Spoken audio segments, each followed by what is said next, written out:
There we go.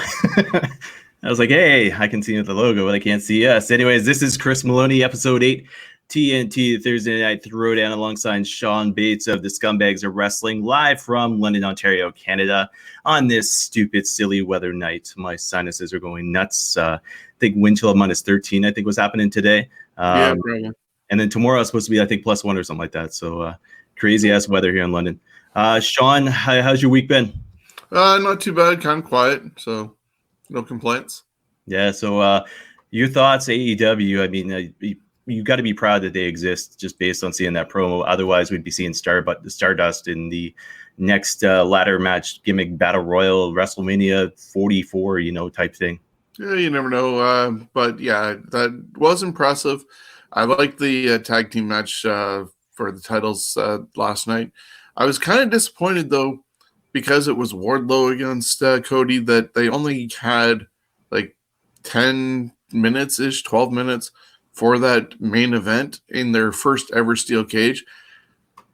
It almost seemed like a waste of using their cage for the very first time. The ending, amazing. Can't go wrong with that. And the passion that Cody has in that promo right after they went off the air. But a little disappointing that it wasn't in a more competitive contest between Cody and somebody else. All right, we'll get into some AEW talk a little bit later on here. Sean, I want to get your thoughts on, I don't know if you've seen it yet, NWA The Circle Square. Do you have a chance to catch that this past Tuesday? Yeah, I caught a little of it. Interesting concept. I was confused that they sort of bumped Power to do that. And I guess now that we know what Sean Mooney's role is going to be, but I don't know how to really describe it, because you had the father-son thing going on against the other guys. Yeah, hardly remember their names, unfortunately, because they're so brand new to me. But yeah, I wouldn't have really bumped Power for it. I would have tried to find some way of advertising for it and putting it somewhere else, but it is what it is. So we had PJ and Luke Hawx was the father-son tag team against Dean and Neil, short forms for their names, but they were accompanied by the Russian Nightmare, Nikita Koloff.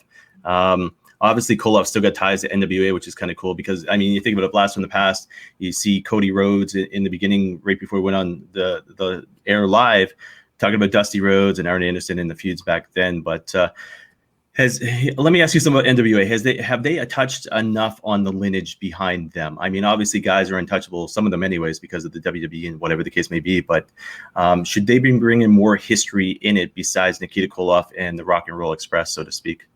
Well, it's a start. They were only 18 episodes in, and there's only so many that you can get, especially when you're in Atlanta doing a studio show. So Billy Corgan has money, but probably not that much money to just constantly dig up old NWA talent. There could be a different way of dealing with them. Maybe they eventually, for one of their pay-per-views, bring in a bunch of former NWA stalwarts and celebrate them. AEW's done that, so why not NWA eventually? Yeah, I could definitely have to agree with you there. Get into just a few side notes here before I start talking about New Japan Pro Wrestling, because a big thing happened over there just recently. Stonecutter Media launching new pay-per-view series featuring today's stars from earlier periods in careers. One note of that being one of those names is Kevin Steen. Sean, your thoughts? Did you know much about Kevin Owens before WWE? I saw him here and there, but never to the extent that obviously I do now, because he's in WWE. I saw more of him, I guess, in older episodes of ROH when I had the Fight Network and was able to see some ROH shows. And that was around the same time I was watching back stuff with Bryan Danielson and CM Punk. And that whole thing when Punk was leaving. So Steen was around at that time, but not to the extent as now. So let me ask you this as a wrestling fan. Are you curious at all about some of these guys before they became famous?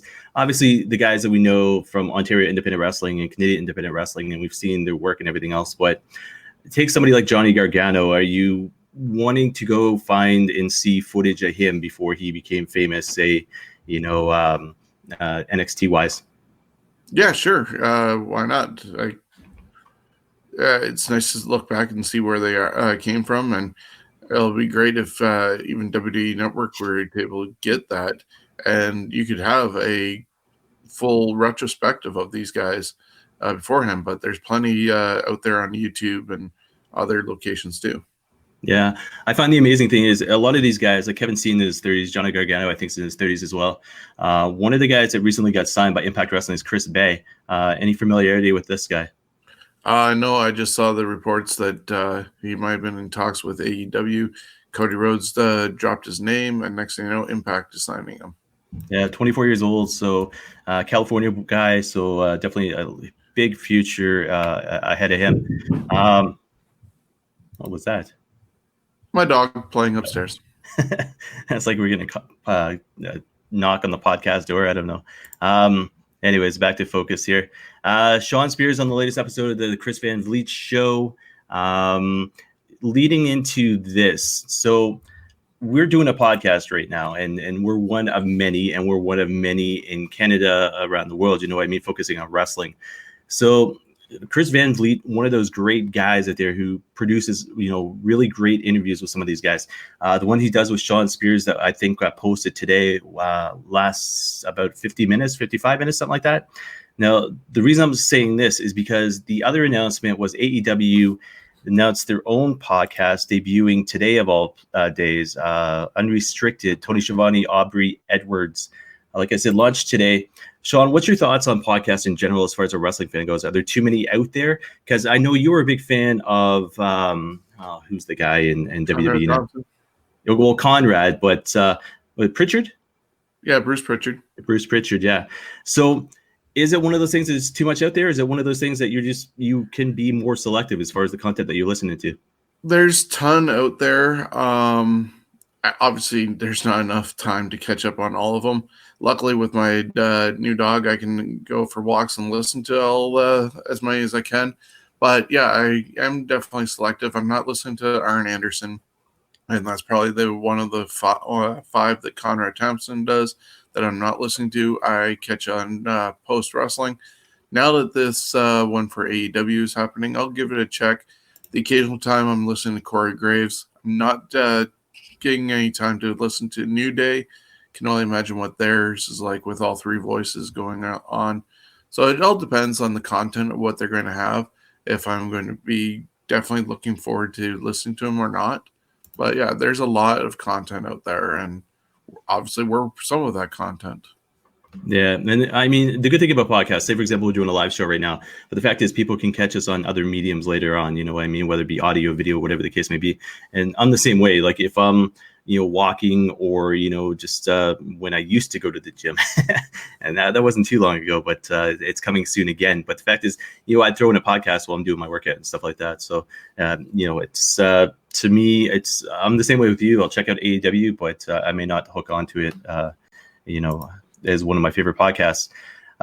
3 more notes on WWE before we head to New Japan. So Samoa Joe suffers injury during a commercial shoot. Did you hear about this one? Yeah, I saw that earlier. The guy doesn't seem to be able to catch a break right now, which might be a detriment to his future with WWE as far as in-ring. I know we've seen at times Vince McMahon gets a little standoffish when he finds out somebody is a little injury prone. And in this case, Joe's not able to catch a break, and he's been quite injured. The saving grace for Joe, however, is the last few weeks that he did doing commentary on Raw. There was a lot of fanfare for it, and people really enjoyed it. So he could be like Taz eventually if he can't continue in the ring. He has a budding career in doing commentating. So if we were to do a close second to Jesse the Body Ventura, is it Taz, or do you think Samoa Joe is going to take that second there? It'd be a bit hard to catch up to Taz, but because Joe's only done it a little bit, but he does have a lot of potential to him. Almost like that natural ability, yeah? Yeah. Speaking of, I'm going to save the natural ability one just for a minute here. I'll go on to the other topic. Goodbye, if I can talk. Goodbye, Matt Hardy. Is this the end of him, WWE? I don't know. They keep on teasing, and if they throw enough money at him, he's still being able to be creative on YouTube. If you catch any of his free the delete little vignettes that he's doing there, so he's still having fun that way.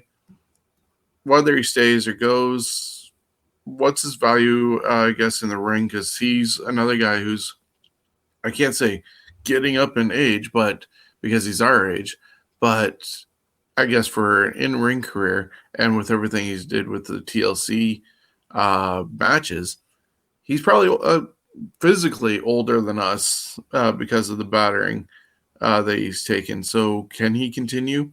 Who knows? Can he give a lot of input mind-wise and inspire others? Yeah, for sure. So it all depends on, I guess, the money factor and what he wants to do creatively, if he can do it.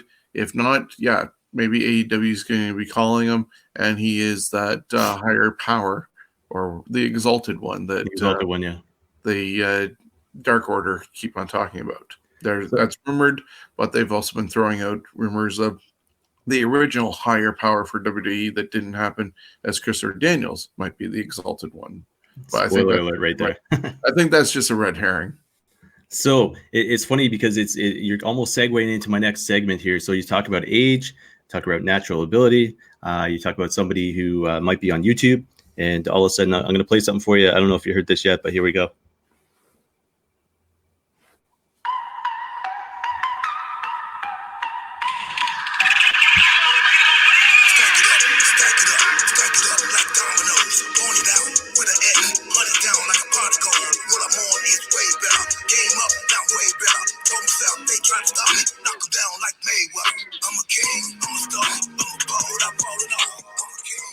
So, who is that? That would be R-Truth. I heard about this today. I was like, there's no way in the world it's going to be some kind of rib. But nope, R-Truth set it off. Official music video on YouTube, released on Valentine's Day at that. So it's been out there for 6 days. And the first time I heard about it was today. Is there anything this guy cannot do? Oh, he's super creative. Always being there. He's a friend of Vince, and Vince really likes him a lot. There's that picture that's famously around with him sitting next to Vince, and they're laughing their head off. That's out there. So as long as he can be creative and fresh, Vince is going to keep him around.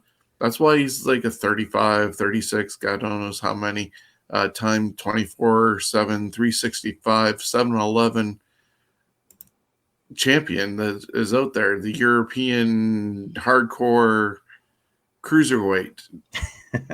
Yeah, you almost had it down pat. I don't know how he does that, but I mean, he does have that music creativity. So it's one of those things he just probably can just memorize what he sees.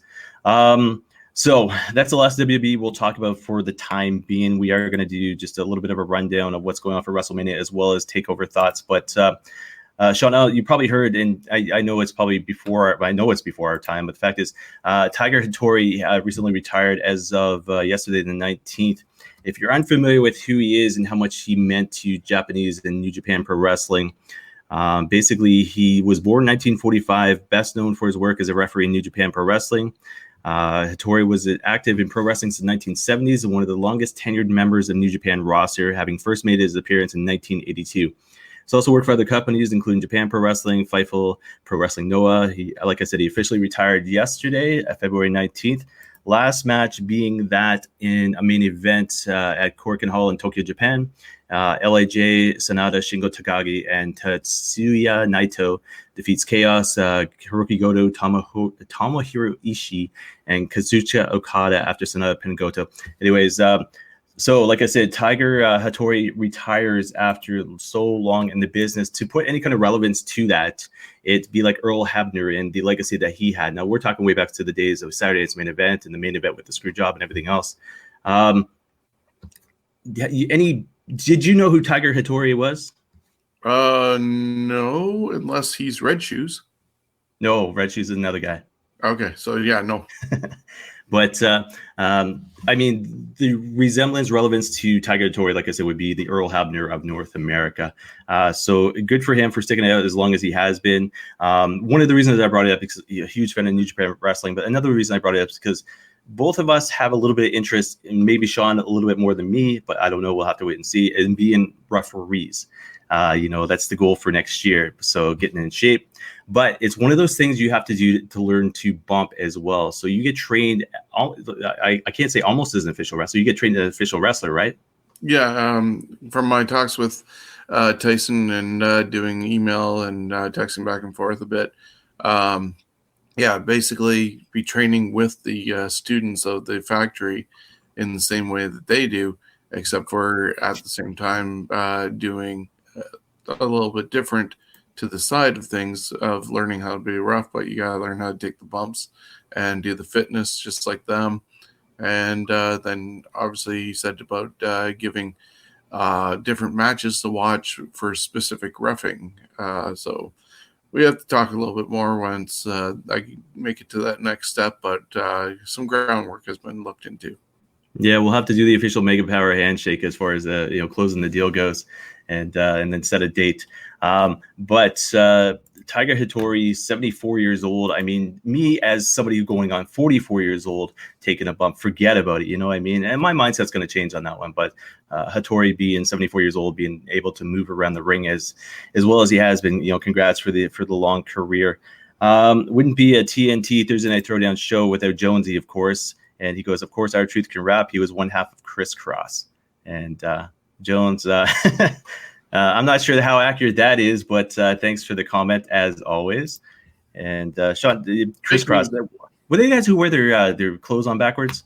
Yes. It was those guys. Oh, those were the jump guys, weren't they? Make you jump. Wiggity whack. All right, and we whack. New Japan returning to London, England later on this year, as well as looking for a new U.S. TV deal.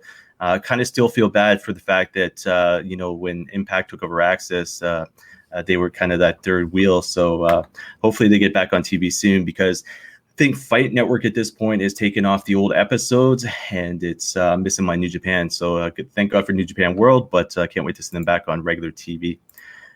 We've got heavy indie focus coming up, so I'm going to rush through the rest of this here. We'll do updated WrestleMania 36 card. And Sean, get your thoughts. So Lesnar versus McIntyre is official. Ripley versus Flair is official. The rumored matches that are now on board are Bray Wyatt versus Roman Reigns Universal Championship, Becky Lynch, Shayna Baszler Raw Women's Championship, Bayley versus Naomi SmackDown Women's Championship, Edge versus Randy Orton, AJ Styles versus The Undertaker, and John Cena versus Elias. Thoughts on those? Yeah, I guess Undertaker has chosen AJ, sort of like handpicked him for this. So the Phenom versus the Phenomenal one is going to be how that ends up getting booked, if that makes its way through. Elias and John Cena, I thought Elias was doing a face gimmick now. So that just doesn't make any sense. And didn't they do that last year? They jaw-jacked last year. There was no official match that took place. Okay. But now it would be two faces against each other. So I don't get it. Naomi against Bayley. I think they could have done way better for Bayley if it was Sasha. But, of course, how much time are they going to have on WrestleMania and how many matches? Because there's at least 3 women's title matches going to be on there. That's not even counting the women's battle royal, not counting the potential for the women's tag team titles, unless they do what they've said, that they can be defended in NXT, and do that on TakeOver with them going over there in exchange for Rhea Ripley doing WrestleMania. Who knows? The other matches, I think it's kind of odd as well. And I don't like the way things have been booked for both Charlotte and Rhea, and also now Shayna and Becky, because they're doing it before their matches that are supposed to be important happen. And so they've telegraphed it too much, and there's no suspense there. Like, if Charlotte had waited till this past Sunday to show up at NXT Portland and at least maybe scout Rhea Ripley, and then they could have kicked things off either that night or this past Monday. That would have been good. Would have made the Bianca Belair Rhea Ripley match seem like a lame duck. Now they have Shayna Baszler attacking Becky Lynch, biting her and doing all this other stuff. Doing the video on Monday, only to announce that she's one of 6 contenders for the title, and she has to get through the Elimination Chamber. Like, hello, telegraph that again. They could have waited until Elimination Chamber, had Shayna attack somebody, take them out, just like Edge did before. I think it was with Kofi. Replace that person, dominate the whole thing, and become that person that goes against Becky. But this 2 weeks, 3 weeks in advance of the Elimination Chamber, waste of time. Jonesy said maybe Cena will turn heel. Yeah, okay. Never. All right, so strike 2 for Jonesy there tonight. Unfortunately, that guy will not be turning heel because just like him and Roman Reigns, there's too much value in them doing Make-A-Wish and outside projects for them to ever be heel again. All right, so second last thing we officially talked about WWE-wise is going to be rumors for the 2020 WWE Hall of Fame. So official right now, Batista and then the NWO, so Hogan, Hall, Nash, and X-Pac. Rumored and unofficial at this point, Bella Twins, the British Bulldog, and Jushin Thunder Liger. Sean, your thoughts on those? And JBL. But yeah, I saw that today, but I didn't see the source, so I didn't want to comment on that. But it was out there. I forget if it was Sap that mentioned it or somebody. So, all right. So JBL, Liger, Bella Twins, obviously, because they're coming back this Friday, tomorrow. And then, obviously, the British Bulldog, is it finally his year?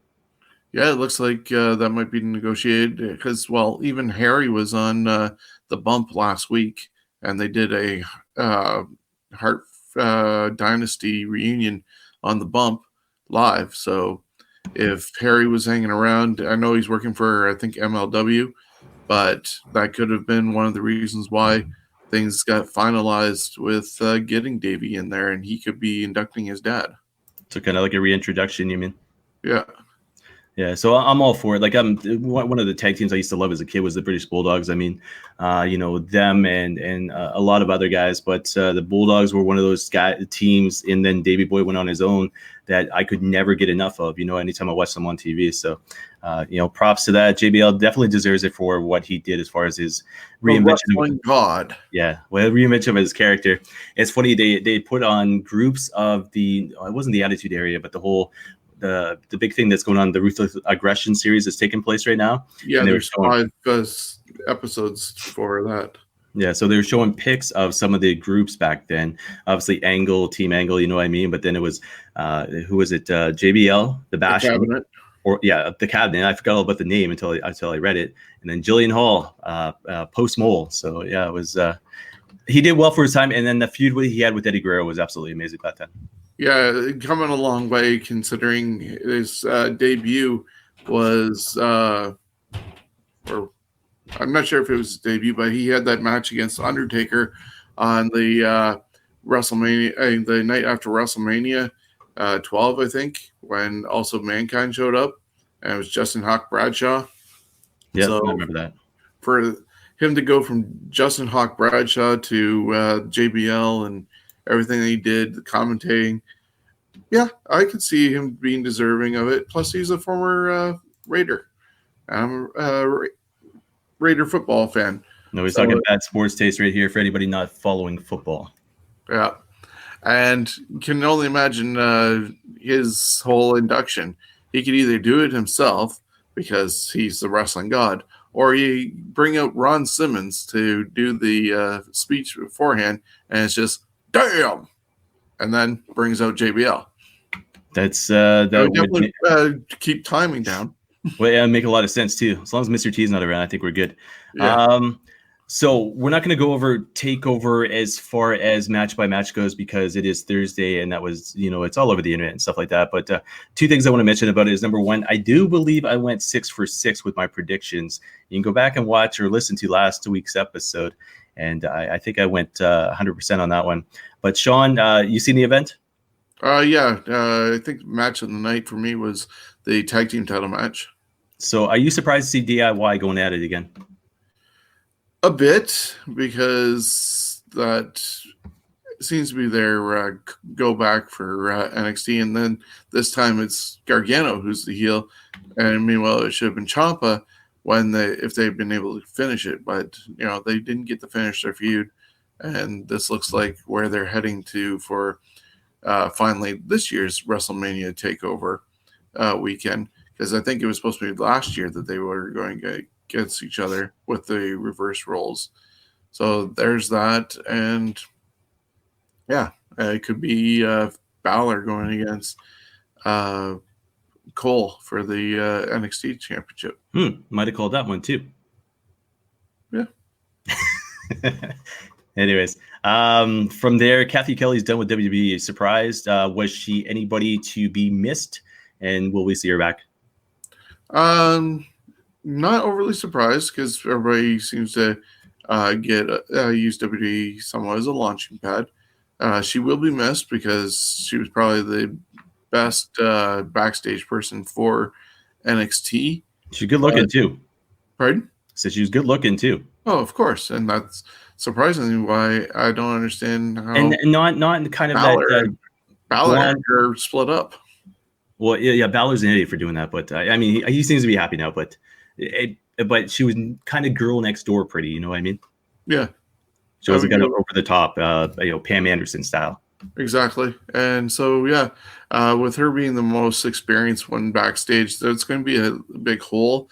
But NXT is also supposed to be a learning ground. So, it's always good to have somebody else learn and come up. Yeah, so one note, Impact Wrestling's Present and Sacrifice is coming Saturday, next in their series of online pay-per-views. With regards to Impact Plus, that's where it'll be featured. But Tessa Blanchard, world champion, taking on Ice Austin, X Division champion. So champion versus champion match. On the card as well, the North Ethan Page and Josh Alexander taking on the Rascals. And Willie Mack taking on Jay Bradley, OVE taking on AC Romero and Larry D, and so much more. One of the reasons I bring up Impact is, of course, they do exist. Secondly, though, Sean, did you hear about 30 Alpha One wrestling matches available on Impact Plus now? Yeah, and Alpha One now just recently signed that deal, so their events are going to end up being on Impact Plus. So I know we've talked about the WWE tier system, but if Impact Plus starts releasing stuff like that, I'll be more interested in that network. I know there was one night that I was just flicking through it, and sure enough, they had Dean Ambrose matches on there. They had Okada matches on there. The Young Bucks before they were the Young Bucks. So many guys have gone through Impact Wrestling. It's absolutely amazing. I mean, number one, that they still exist because of the amount of guys that they've lost, but how have they not seen the quality and it's like Stone Cold Steve Austin, right? Who's WCW, stunning Steve Austin, bring him the WWE ringmaster. And do you think it's a company thing, or do you think this one guy all of a sudden gets a hold of this guy and be like, holy crap, Paul Heyman style, we need to make this guy a superstar because this is what I see in him? Yeah, unfortunately, that's what is needed today, because WWE doesn't seem to be able to create superstars. They're creating stars, but they haven't struck it rich lately with anybody wowing them like a Stone Cold or Rock. So you gotta look elsewhere. Yeah, it's tough because we went to TV tapings back in Toronto I guess a year and a half ago. When I was there, with the guys that we seen, I was entertained, you know what I mean? There was no one person that kind of stuck out, but the fact is, because I got to see these guys and because I got to see these live TV tapings, it was absolutely amazing because you appreciated Impact Wrestling for what it was, you know? It wasn't just, hey, there's Austin, there's Rock, there's John Cena, whatever the case might be. It's a group of guys that were putting their hard work into it, and they're still doing the same thing today. And the unfortunate part about it is we'll do an NXT TakeOver preview or Royal Rumble, for example, but Impact Wrestling, it's what's going to be big enough for us to want to report, you know what I mean? And I'm not saying that to knock them. I'm just saying with all the wrestling that's out there, it's what is it going to take for Impact Wrestling to be at, AEW level even?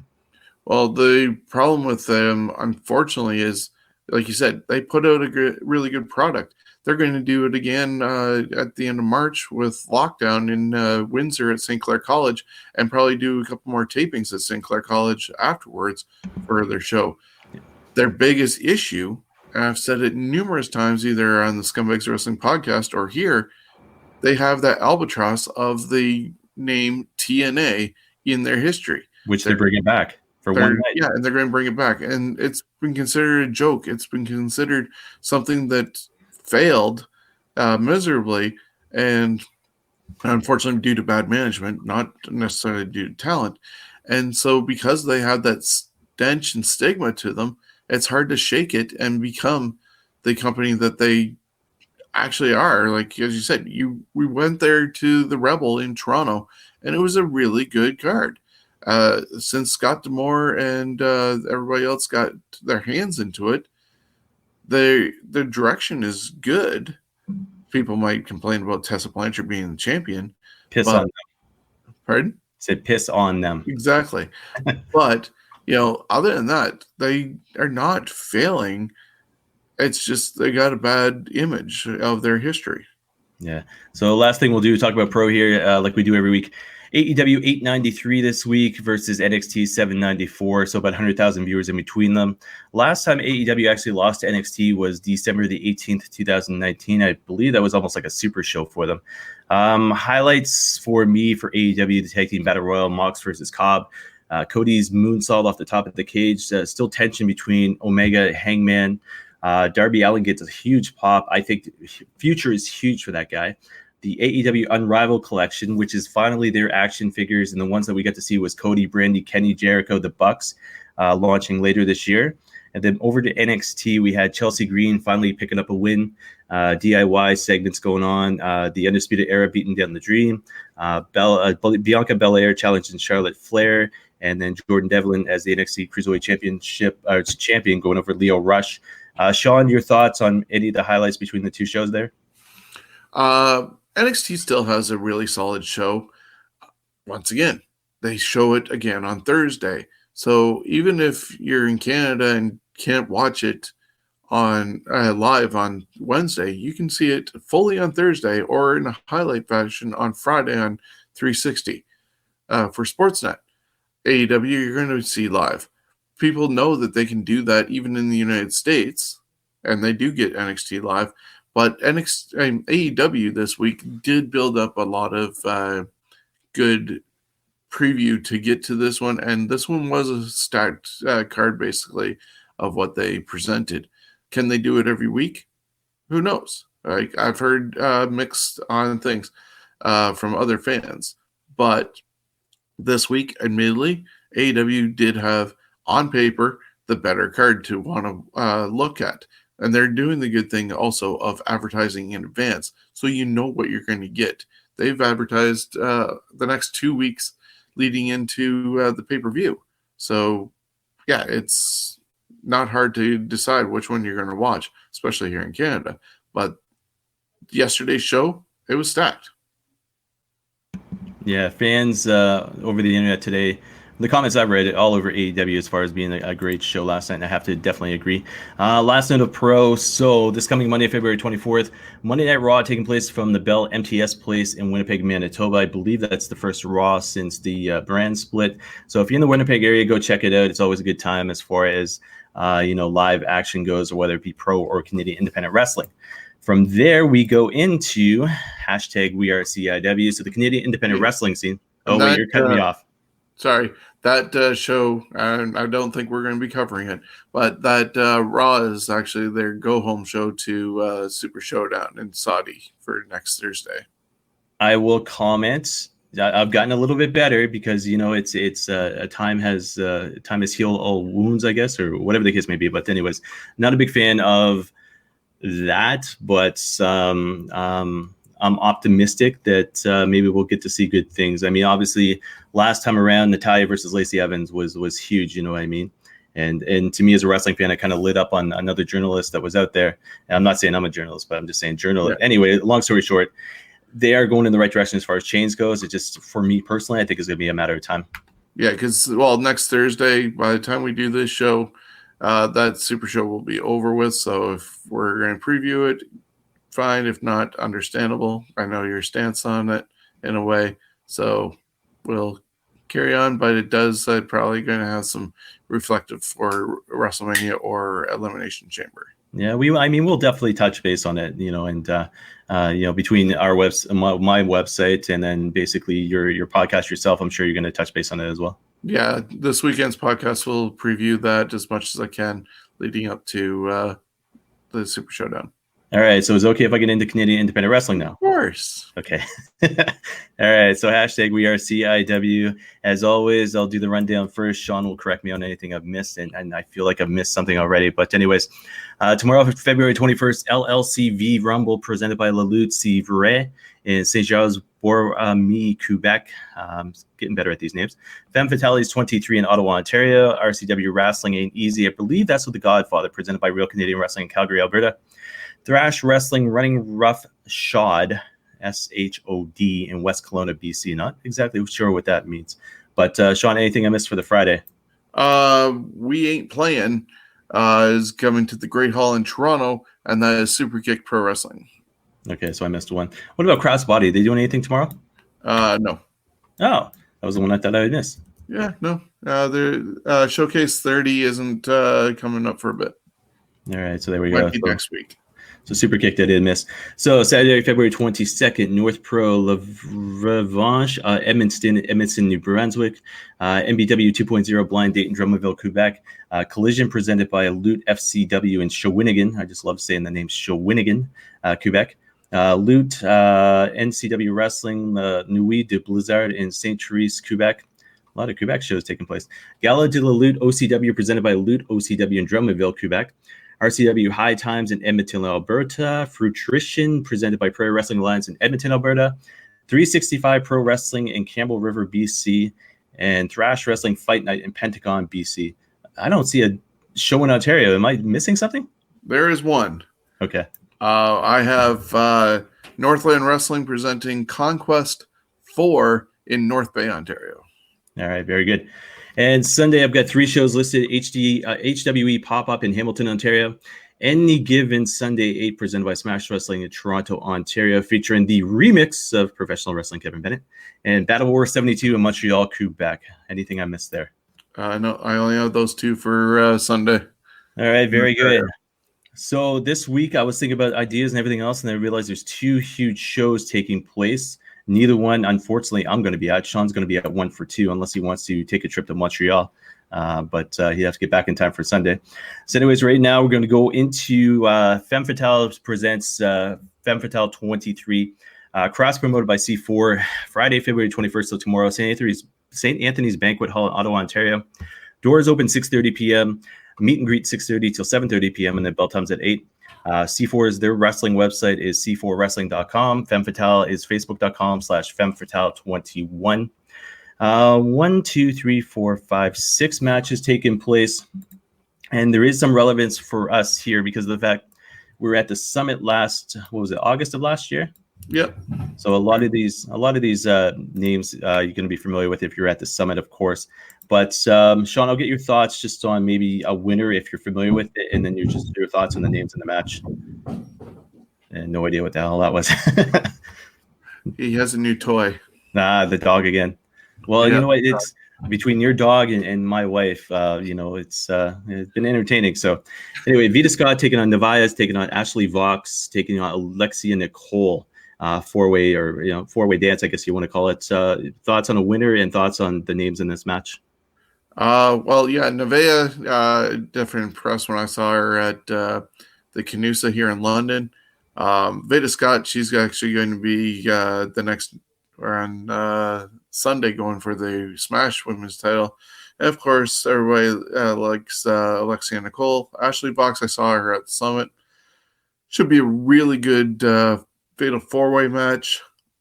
If I was going to pick one of them, I would go with Alexia Nicole. That's your pick? That would be my pick. I'm All right. probably going to be wrong. I'm going to go Ashley Vox in this one. Next match, the girls' room, Ava Everett and another one of those names. Davienne. Davian. Devian, okay, versus Sally in a mystery partner, not parlor. Thoughts? Had you any of these names? Do you know? None of them. My only guess would be at this moment that hopefully the mystery partner is somebody going to be huge or shocking to that extent, and I would go with Sally and her mystery partner. All right, so I'm going to go the girls' room with this one. Next one we're definitely familiar with. So we got Mevo Farrell taking on Casey 2 Scoops Spinelli. Yeah, Mabel Farrell, she was at the summit as well. I think she was in the dark match and the tag team match that they had. Of course, Casey Spinelli, 2 Scoops. I'm going with Casey. Yeah, I could agree on that one. So one that we agree on. Next match, Ivelisse versus Kimberly. Kimberly, I believe, used to be tag team with Cherry Bomb, right? Who is now Allie in Impact, or not Impact, AEW. Yeah, she did that and had appeared a bunch of times in Smash with the Canusa Classic, the original couple of years of that. So I've been able to catch up and see some of her matches. I saw her also live for Smash with the Northern. She was one of only 3 women in the tournament 2 years ago. So I would go with Kimberly. All right, I'm going to take Ivelisse in that one. Second last match of the night, no disqualification match. I wish I was there for this one because I saw I guess one of the originals back in August of last year, but it's Hell's favorite harlot, Priscilla Kelly, taking on the Wounded Owl Lufisto in a no DQ match. It was almost like that match that we saw at the Summit, and that was, I think, a fatal 4-way, wasn't it? There was, yeah. But between Priscilla and Lufisto, when they were going at it, it looked like almost like a no DQ at some points. But Sean, your thoughts on Lufisto taking on the very younger Priscilla Kelly? Yeah, they actually mentioned about that action that they had at the Summit as part of the promo for this match. Yeah, I'm actually impressed by Priscilla Kelly, even though, yes, she got a lot of wanted or unwanted exposure for herself with a certain video that went viral. But yeah, I met her at the Summit as well, and yeah, I was actually impressed by her. I believe she's actually married to Darby Allin. Yes, she is as well. So yeah, I'm a fan of Priscilla Kelly, I will admit, but also I'm a fan of Lufisto.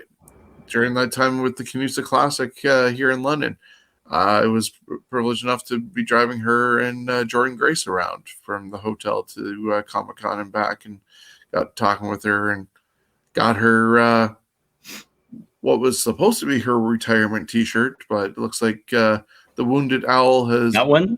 Yep, the Wounded Owl has been mended a bit and is going to be able to continue on going, which is great news. She just actually turned 40 this week as well, and we acknowledge that one. So no DQ between these two. Wow. I think Lufisto might put her over. So Priscilla Kelly will win. See, I'm going the opposite way. I got to go with Luffy. And you mentioned, it's funny that you mentioned, the whole retirement thing. If I do this again, you can see her shirt right behind me there. And I was nice enough to get an autograph. But here's one of the things too. And we're talking about, I guess, 2 or 3 years ago. 3 years ago, we did the official Sharpshooter podcast for the first time. 2 years. 2 years ago. Okay, so 2 years ago, and we were talking about Lufisto announcing that she had cancer, and then the whole weight loss thing that she's going through as well. But here's a girl who's tough as nails, and would have fought anybody, male or female, back in the day. And it's good to see her on the men, like Sean had said, but it's also good to see her in the ring, putting people like Priscilla Kelly in the spotlight and match with her. But I'm gonna disagree with Sean on this one. I'm gonna say Lufisto for the win. But no DQ match, anything can happen. Last match of the night is for the Femme Fatales Championship. Nicole Savoy versus question mark, and not the NWA guy, but to be determined. It's going to be announced officially tomorrow, but the title is vacant due to Mercedes Martinez signing with the WWE. But she also went on to say that Nicole Savoy would be in the match due to Martinez holding the belt hostage. So basically, Mercedes stepped down as champ, went to WWE. storyline based, says, hey, I'm going to take this title and keep it with me. Medusa Michelli style, Alundra Blaze style, and said Nicole Savoy is going to be in the match if you want your championship back. So Nicole Savoy is in this match. We don't know who the other opponent's going to be. Sean, your thoughts on if Savoy is going to end up taking the title, and maybe your thoughts on who we may see as far as challenger for her go? That's a good question. I could almost see the mystery person getting the title, just because if they're going to probably put Mercedes Martinez over as somewhat of a heel, holding the belt hostage, and her personally picking Nicole Savoy to be her somewhat surrogate or proxy to be in that match if they want to get the title, in a way to stick it to her and for not being professional or, whatever they want to class it as. Just to reverse that, I would have the mystery person end up winning. Now, as far as mystery people go in the area or whatever, maybe it's somebody like a Jordan Grace showing up. Well, she's tight with Lufisto, so it would be a possibility. I didn't even think of her. And Jordan was at the summit.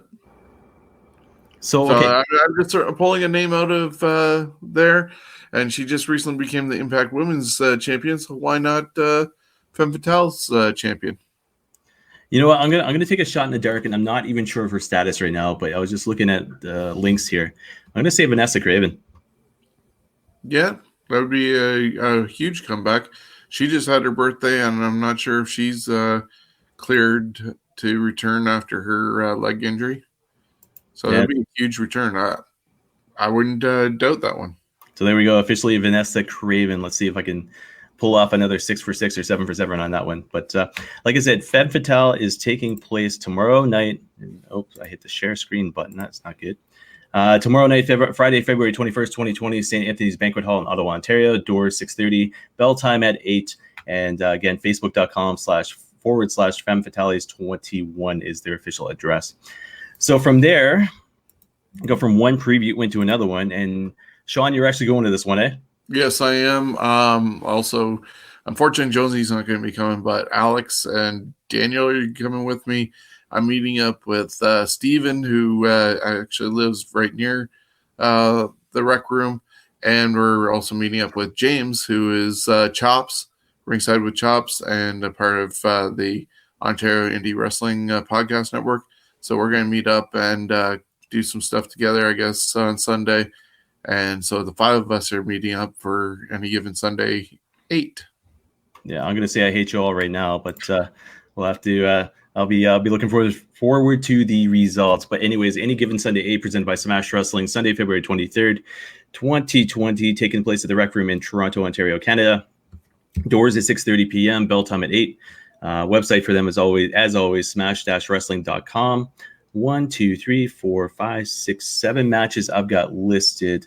One of them I'm unsure of because it hasn't been heavily promoted, but CJ Crawford taking on the endorsement, Sebastian Suave taking on John Greed. Sean, your thoughts? Who's the winner?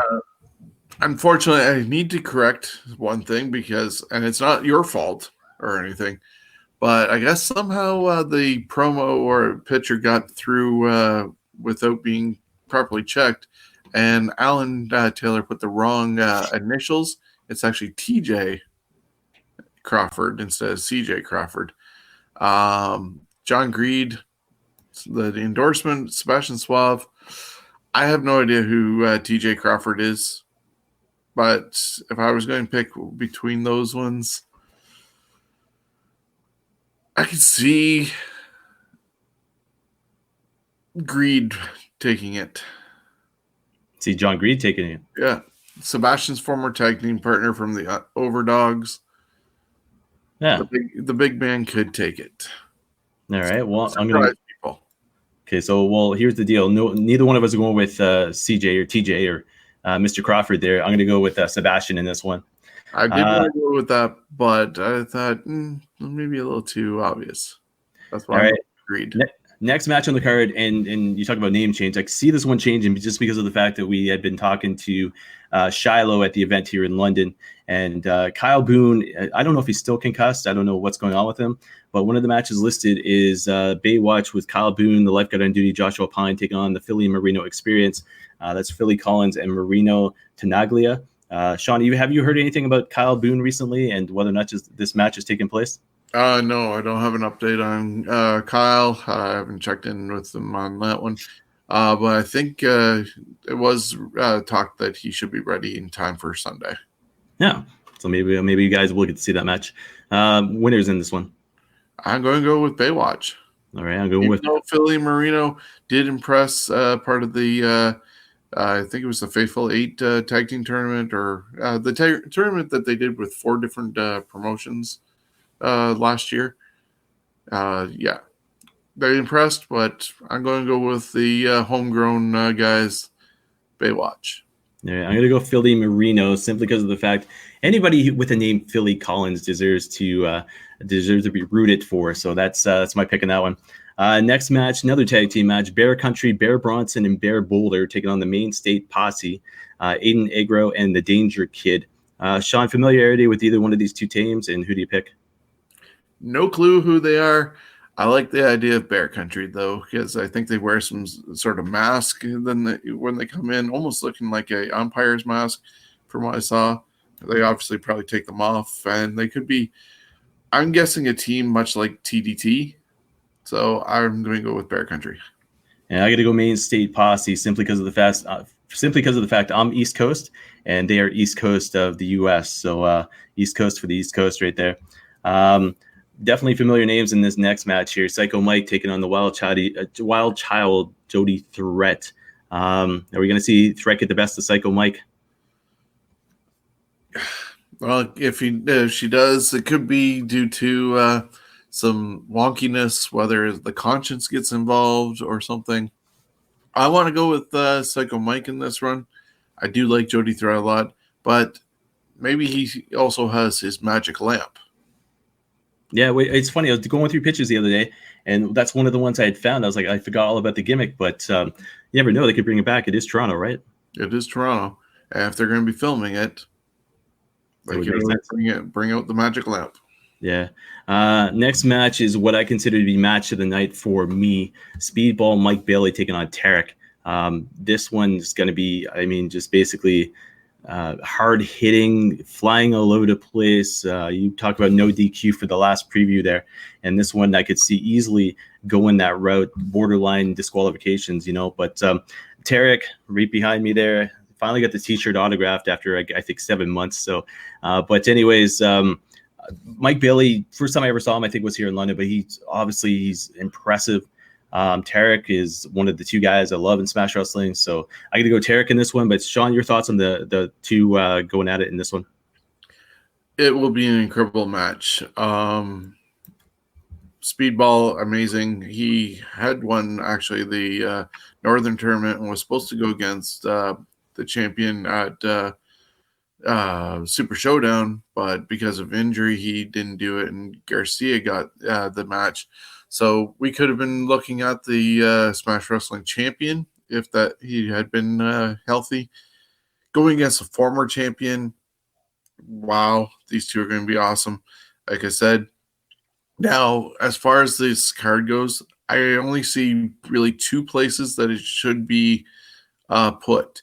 Either opening the event, and like Tarek did with Alec Realm at Fanshawe just recently, and that will set the pace for the night incredibly, or closing out the first half of the show with everybody just with their mind blown going into intermission. Now, correct me if I'm wrong, but they did that at the Super Showdown at the one that I was at. Tarek and Sebastian had opened the card, and then we saw Tarek winning at the very end against Joey Janela. Was that the same type of deal? Yes. Yeah, so I agree with what you said about Tarek opening the show. I mean, it's get the fans hyped immediately, like right away. definitely set the pace. And a lot of people think that the curtain jerker is the worst spot to be in, and I think I heard it on a JR podcast, which totally makes sense. Is that if you're opening the show, you're setting the pace for everybody, and you're going, hey, I might have opened it, but you got to beat that and follow that. And if they can, great. If they can't, they got the match of the night. Yeah, piss on that term, by the way. Second last match of the night, Smash Wrestling Women's Championship match. We see the Demon Assassin Rosemary as champion, defending against Vita Scott. New champ, still champ. I'm going to go with still champ. Even though Vita Scott is Miss Canusa, she's been at every Canusa Classic. Unfortunately, they didn't have one last year. But, yeah, I can see Rosemary retaining the Women's Championship. It's only her second title defense. Yeah, I got to agree with you on that one, simply because of the fact I don't see Rosemary losing it until at least summertime. Last match of the night, and this would be match of the night if it wasn't for, like I said, the Tarek Mike Bailey match. But Smash Wrestling Championship, the remix, Professional Wrestling Kevin Bennett taking on King of the North Carter Mason. Sean, your thoughts? New champ, still champ, and your thoughts on, are we going to see King of the North finally be King of Smash Wrestling? New champ. I hate to say this, but I think Kevin Bennett's time is up as champion. Still one of my favorite two in Smash Wrestling, but I think, new champ, and especially happening in Toronto as well. Yeah, and we were there for the title change for that one. That was messed up, I tell you that. We're there for see, this is what pisses me off too. I was there for the Tarek win, marked out for that one. I was there for the Kevin Bennett win, marked out for that one. This one I'm not going to be there for. Piss on that. It's the term of the show. Piss on that. Hey, you had to work. Whose fault is that? Stupid work. Anyways, it off.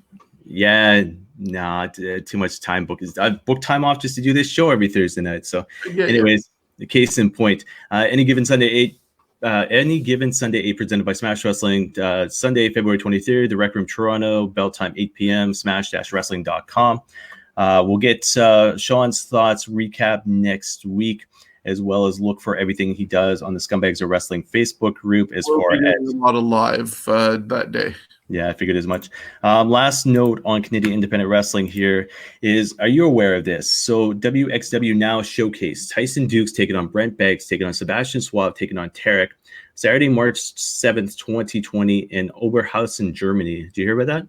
Yeah, I saw that one with the pillars involved with that. I think there's also another thing that Smash is doing with WXW, and it's also 6 or 8 guys representing Smash going to be part of the whole tournament. I think it's one of their almost a shoot tournament that they're doing there as well. So it was part of the whole thing. Yeah, 3 days of good. 3 days of matches taking place over there in Oberhausen. So one of the big things taking place besides what we do, besides CWN, Scumbags, all this sort of stuff, is this right here. And Sean, you can see the screen, eh? Yep. What is that right there? OIW Podcast Network, also known as the Ontario Indie Wrestling Podcast Network, has about 7 different podcasters-ish. Could be more. I'm just off the top of my head. Plus ourselves, covering Ontario from one end to the other, whether it's interviews, updates, event calendars. So what's let me ask you this, because for fans unfamiliar with it, so we are a podcast in the province of Ontario talking about Canadian independent wrestling and a lot more. I heard win about this at Fanshawe College a couple of weeks back, and all of a sudden the wheels got in motion. We're part of a Facebook chat group where the podcasters, talking on a regular basis, ideas, what we're going to do with it, who's going to group up with who to go to certain shows, everything else. Sean, your thoughts on this network, and it's still in the baby stages, so to speak, but social media has been set up: Instagram, Facebook, Twitter, email addresses. The official website has been set up, being forwarded to Facebook at the moment, but you will see an official website happen, I'm hoping, by probably mid-March at the very latest. A lot of content's going to go into it, but your thoughts on the network as a whole, as a wrestling fan, as well as, are you happy, excited to be part of everybody else's show, so to speak? Yeah, I think it's an awesome idea. It was brought up by Justin Gimley, and I think we both had talked about it before, and that's where we had the you had the CWN, the Canadian Wrestling Network, and the wheels got turning that way. But Justin jumped ahead before even anybody talking about it. He organized everything together and started contacting all the different podcasters, which is awesome. Um, Obviously, we were slow on doing it, but somebody needed to step up. And when you have somebody who's doing interviews like George McKay, you have somebody like James Weber Chops, who is going on the road to all these different shows himself. He might not have a podcast, but you can follow him with his Instagram stories and Facebook stories and be there live with him, basically. And when you're in a different venue, he's probably going to be showing up. Now, whether it's us here on Thursday nights, myself doing the calendar or doing the Scumbags podcast, there's so much talent. And when I talked to Ryan Knight at the Fanshawe show, he said it perfectly. We all put out content. We don't have any animosity towards each other. So why not spread the word to each other? Get our names out there, not just here in London, but up in Ottawa, over in Kitchener, over in Stratford, Toronto, Hamilton, wherever people are. You got Alien Habanero over in Kitchener with the Weekly Whisper. Like, there's so many different things. I know I'm missing people. Stogie Mania. You have the list, I'm betting, somewhere. So, yeah, it's really good. I was going to say the main point to this is now one central location, oiwpodcastnetwork.ca.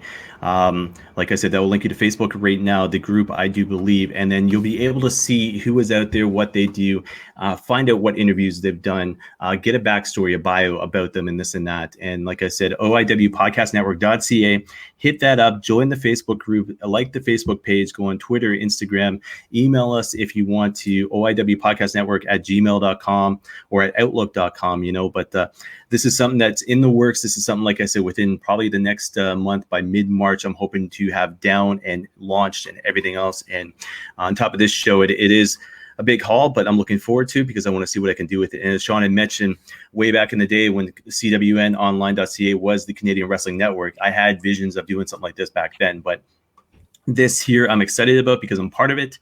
Sean's part of it. A lot of these other guys are part of it. And it's nice to see being tagged on social media, for example, like George McKay that you had mentioned, and doing the interview with Frankie the Mobster, Frankie TM, you know what I mean, and being released. And I think it's episode 120 something now, isn't he? 122. Another one that I didn't want to forget because I did miss him in our promo was the Time to Fight pod. And then, as I said, Ryan Knight with Knights of the Squared Circle. So, so many things. Yes, you got Ocho and Ortiz as well, know, so a lot of different ones out there, a lot of different content, a lot of wrestling knowledge going into it. But this is something, like I said, within the works that hopefully within the next month, you see everything happen and everything out there, and just in time for WrestleMania at that, which is kind of cool. So on that note, as we do every single week, Sean, what's going on in your world? Getting ready to record the Ontario Indie road trip. Should be out tomorrow, hopefully by noon. It's going to cover the next 2 weekends of professional wrestling in Ontario, so there's no excuse to miss a show, whether you hop in the car, bus, or train. Might be harder by train right now with everything going on, but still, there's always an indie show near you, so support independent wrestling. Got the Scumbags Wrestling podcast coming up. I'm going to look at what we just did with Smash Wrestling Any Given Sunday, along with WWE's Super Showdown preview. Yeah, because that'll happen before the next broadcast. And we'll go from there. All right. So for anybody not watching us on video, Sean, what the heck are you talking about? How do you find what you're talking about? What was the name of the group? Where is it located? Oh, the Scumbags Wrestling. There we go. There we go. Sorry. Scumbags Wrestling is on Facebook, and all those videos and stuff is also on Facebook and YouTube. So you can always get there. podcasts available on Stitcher, Spotify, iHeartRadio, iTunes, anywhere you get podcasts. Yeah, back episodes of the production line. Still waiting for Tyson and them to start doing matches again. And you can see the Stars of Tomorrow being built today. But yeah, definitely hit us up on Facebook. We are very interactive there. And we just surpassed 400 members. So we're going to go for 5. So that should be on a t-shirt, by the way. Sure. That slogan, the future stars tomorrow, today, or whatever you just said. I'm working on that. Okay. So Scumbags of Wrestling, hashtag is We Are Scumbags, and facebook.com/groups/Scumbags of Wrestling. To reach me online, hashtag CWN Online. That's pretty much everything to do with social media. CWNonline.ca. You've got news, you've got recaps, you got reports, results, exclusive content that I used to do way back in the day. It's going to be launched in the very near future. And then you've got all the links to everything that we've ever talked about, as well as independent wrestling here in Canada, pro links, list goes on and on and on. The more content I can add, the better. Of course, you need time for that stuff though too. But best way to reach me, Chris at cwnonline.ca. And one more note, just get comments here. Ed says, "Hey, Chris and Sean, great show." And then Sean had just mentioned it, but Ed says, "Congrats, Sean, for going over 400 on your page." So very good. Thank you, Ed. So Ed's a very loyal follower to the show so far, and a very good friend at my work. So thanks for getting in touch with us, Ed. Last thing I'm going to mention here is this here, tnthrowdown.ca. So the cool thing about this, the site is 90% done. So I just need a little more information. I like the layout. I like the look. The content's going to be exclusive to that website, but you'll still see it on YouTube, Facebook, Anchor, so and so and so on. But the cool thing is, like I said, it's about 90% done. Should be up and running probably by the next time we do the show, which would be episode 9. So anyways, if you're listening to this show, thank you very much for listening. If you're a first-time listener, thank you very much. If you're watching this for the first time or you've watched this tonight, thanks again. Sean, can't wait to see some of your highlights from the I almost said Northern Tournament. That is not correct. But from any given Sunday 8 taking place. Get rid of some of these banners here just to give Smash some love. You definitely looking forward to the show coming up? Oh, of course. As soon as it was somewhat announced, I was looking to see how I could find a way to get in there, and worked it out. Even though I have visitors coming to my house, I'm leaving on Sunday to head to Toronto for this card.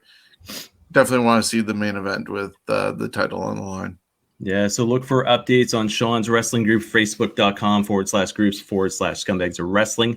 And until next week, folks, we will see you again. Thank you very much for listening and watching. And Sean, thanks again, as always, for doing the show. As always, have a good one. You too.